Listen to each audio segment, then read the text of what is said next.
Assalamualaikum warahmatullahi wabarakatuh. Hai Sobat Edu Wisata Channel, kali ini Mimin akan bahas kisah Syekh Subakir. Sebelum Mimin bahas, jangan lupa like, subscribe, dan share ke teman, sahabat dan ke rekan-rekan sobat. Terima kasih. Kisah Syekh Subakir. Tak banyak orang tahu dan mengenal nama Syekh Subakir. Padahal Syekh Subakir adalah salah seorang ulama wali Songo periode pertama yang dikirim khalifah dari Kesultanan Turki Utsmaniyah Sultan Muhammad pertama untuk menyebarkan agama Islam di wilayah Nusantara. Syekh Subakir konon adalah seorang ulama besar yang telah menumbal tanah Jawa dari pengaruh negatif makhluk halus saat awal penyebaran ajaran Islam di Nusantara. Kisahnya dimulai saat Sultan Muhammad pertama bermimpi mendapat wangsit untuk menyebarkan dakwah Islam ke tanah Jawa. Adapun mubalainya diharuskan berjumlah 9 orang.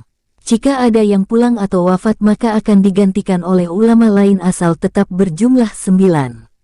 Sehingga dikumpulkanlah beberapa ulama terkemuka dari seluruh dunia Islam waktu itu. Para ulama yang dikumpulkan tersebut mempunyai keahlian masing-masing. Ada yang ahli tata negara, berdakwah, pengobatan, tumbal atau ruqyah, dan lain-lain. Lalu dikirimlah beberapa ulama ke Nusantara atau tanah Jawa. Namun sudah beberapa kali utusan dari Kesultanan Turki Utsmaniyah yang datang ke tanah Jawa untuk menyebarkan agama Islam, tapi pada umumnya mengalami kegagalan. Penyebabnya masyarakat Jawa saat itu sangat memegang teguh kepercayaannya.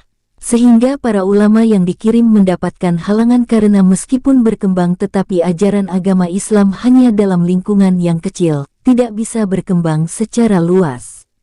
Selain itu konon, Pulau Jawa saat itu masih merupakan hutan belantara angker yang dipenuhi makhluk halus dan jin-jin jahat. Lalu diutuslah Syekh Subakir, ulama asal Persia yang ahli dalam meruqyah, ekologi, meteorologi dan geofisika, ke tanah Jawa. Beliau diutus secara khusus menangani masalah-masalah gaib dan spiritual yang dinilai telah menjadi penghalang diterimanya Islam oleh masyarakat Jawa ketika itu.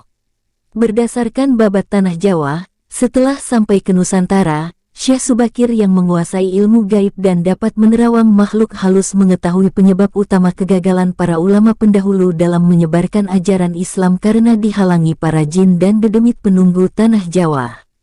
Para jin, dedemit dan lelembut tersebut bisa merubah wujud menjadi ombak besar yang mampu menenggelamkan kapal berikut penumpangnya dan menjadi angin puting beliung yang mampu memporak-porandakan apa saja yang berada di depannya.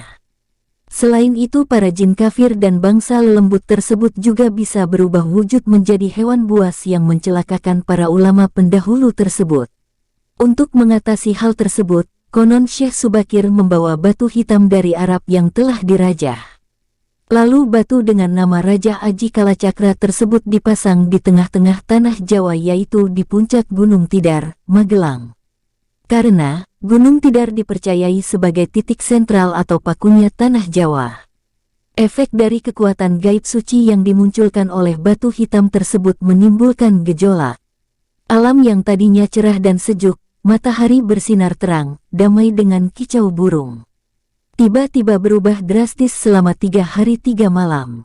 Cuaca mendung, angin bergerak cepat, kilat menyambar menimbulkan hujan api, gunung-gunung bergemuruh tiada henti. Lelembut, setan, siluman lari menyelamatkan diri.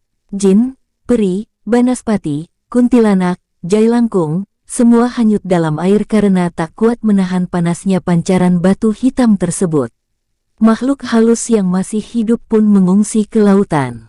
Sebagian jin yang lain ada yang mati akibat hawa panas dari tumbal yang dipasang Syekh Subakir tersebut.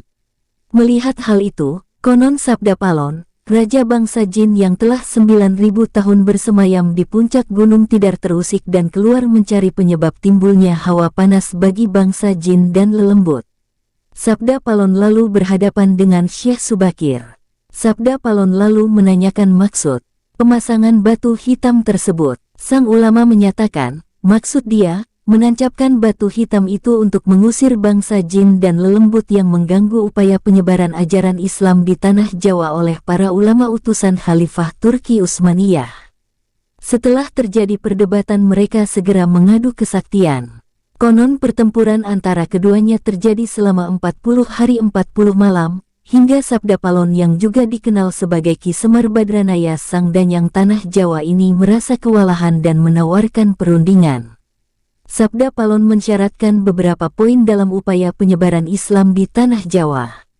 Isi kesepakatan antara lain, Sabda Palon memberi kesempatan kepada Syekh Subakir beserta para ulama untuk menyebarkan Islam di Tanah Jawa, tetapi tidak boleh dengan cara memaksa. Kemudian Sabda Palon juga memberi kesempatan kepada orang Islam untuk berkuasa di Tanah Jawa, raja-raja Islam, namun dengan catatan. Para raja Islam itu silahkan berkuasa, namun jangan sampai meninggalkan adat istiadat dan budaya yang ada. Silahkan kembangkan ajaran Islam sesuai dengan kitab yang diakuinya, tetapi biarlah adat dan budaya berkembang sedemikian rupa. Syarat-syarat itu pun akhirnya disetujui Syekh Subakir.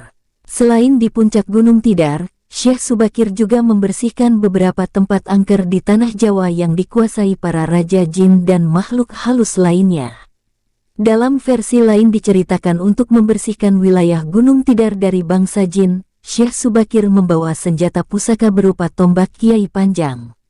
Lalu tombak pusaka tersebut ditancapkan tepat di puncak Tidar sebagai penolak bala. Dan benar, tombak sakti itu menciptakan hawa panas yang bukan main bagi para lelembut dan bangsa jin yang berdiam di Gunung Tidar. Mereka pun lari tunggang langgang meninggalkan Gunung Tidar. Sebagian pengikut Sabda Palon dari bangsa jin melarikan diri ke timur dan konon hingga sekarang menempati daerah Gunung Merapi yang masih dipercaya sebagian masyarakat sebagai wilayah yang angker. Bahkan sebagian lagi anak buah Sabda Palon ada yang melarikan diri ke Alas Roban dan ke Gunung Serandil.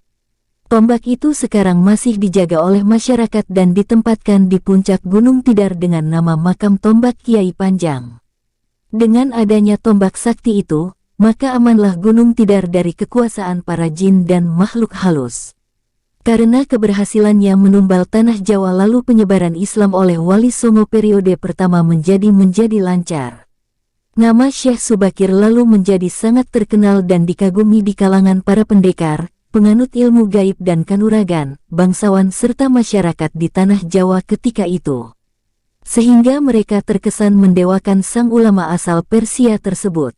Akhirnya, untuk melepaskan kefanatikan masyarakat terhadap Syekh Subakir dan untuk menjaga akidah umat Islam, maka pada tahun 1462 Masehi, Syekh Subakir pulang ke Persia, Iran. Ini dimaksudkan agar kefanatikan tersebut runtuh, dan masyarakat kembali kepada tauhid yang benar. Selain itu tugas utama Syekh Subakir untuk membersihkan Tanah Jawa dari pengaruh negatif makhluk halus telah selesai.